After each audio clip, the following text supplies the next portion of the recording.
Okay, so again, we're going to pick up this video, and I just wanted to start and go back to this slide for a second because I realized I really just dismissed socialism out of hand in the first video, but you should know that the Soviet Union called itself a socialist country at this point, and when people looked at the Soviet Union in 1933, 1934, what they saw was an economy that was prospering, that was growing, where there was no unemployment.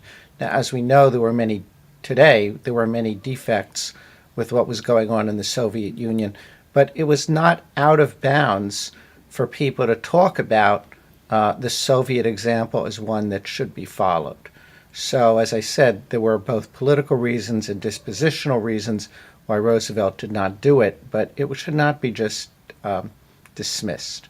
Nevertheless, we're going to talk about the other three. Here we're going to start with deficit spending and corporatism and regulation, and then go on to some of the social effects of the New Deal, which might have started to approximate socialism. So let's take a look.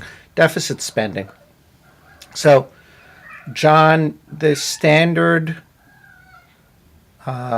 view of economists was that when when there were bad economic times, that the government should tighten its belt just as people do when they are facing bad economic times. And John Maynard Keynes, who was from a new breed of economists, said this was entirely wrong.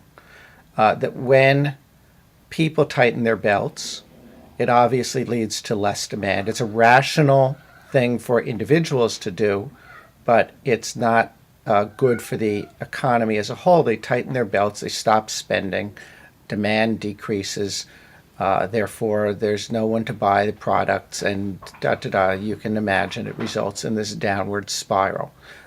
He said the government during these periods where the economy is in deep depression, that the government should be the so-called spender of last resort. It should step in and spend more money, a lot more money, than it collects. This is deficit spending.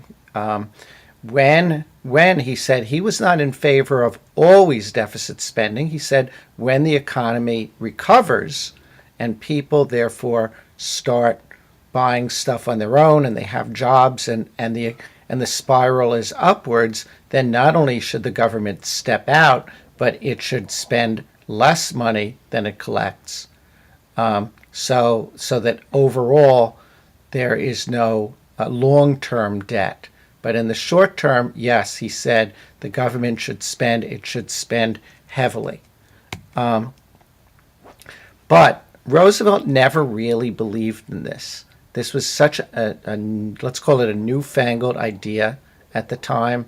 He was very wary of being called like a big spender of just this idea that, well, a family has to tighten its belt and so should the government, seems kind of intuitively right.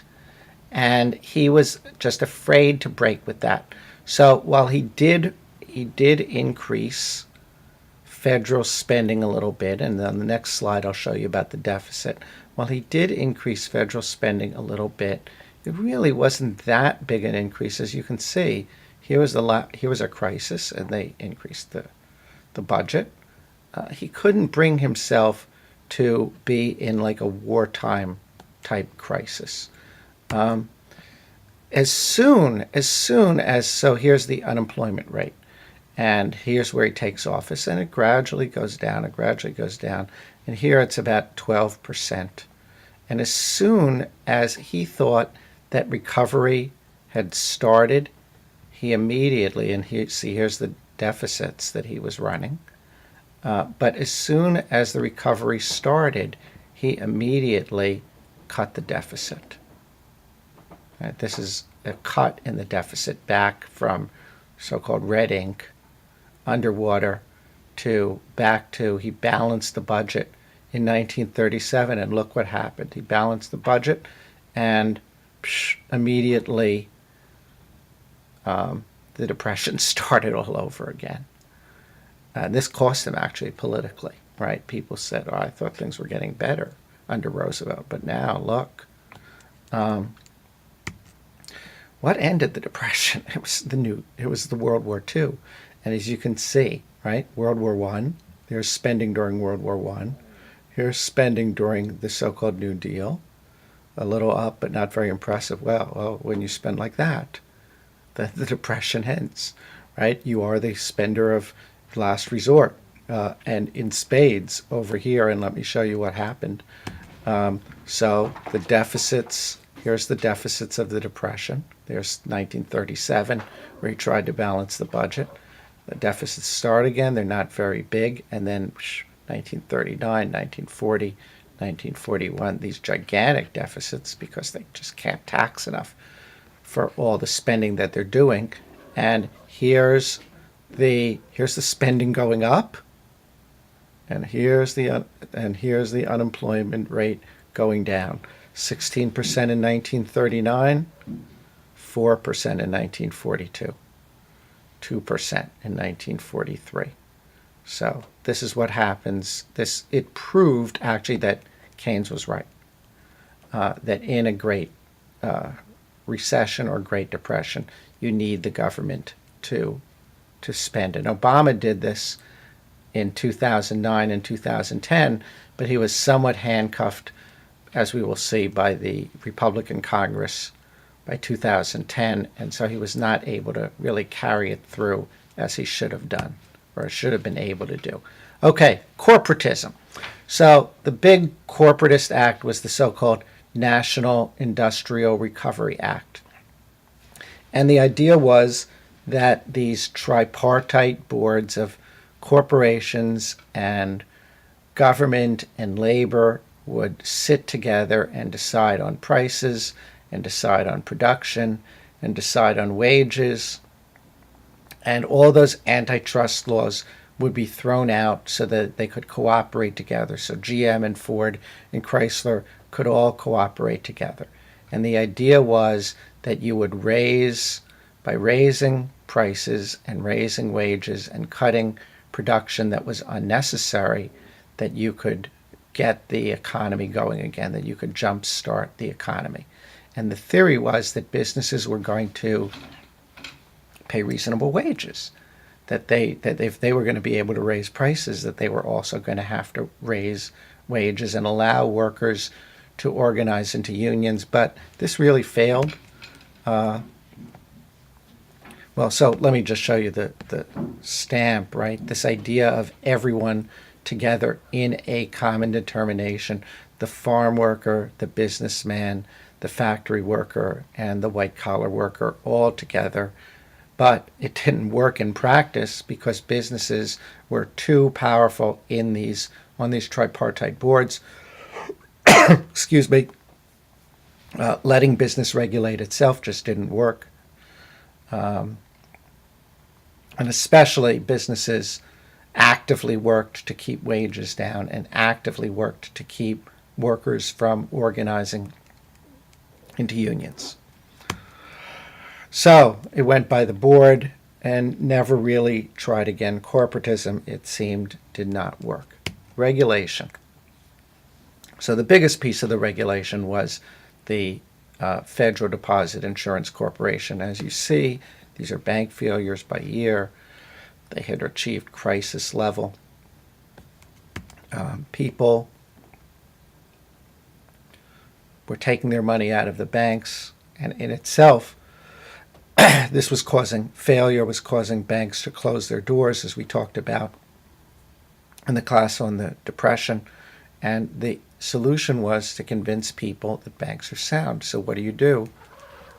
You insure their deposits, so that if the bank closes, if the bank fails, people still get their money back.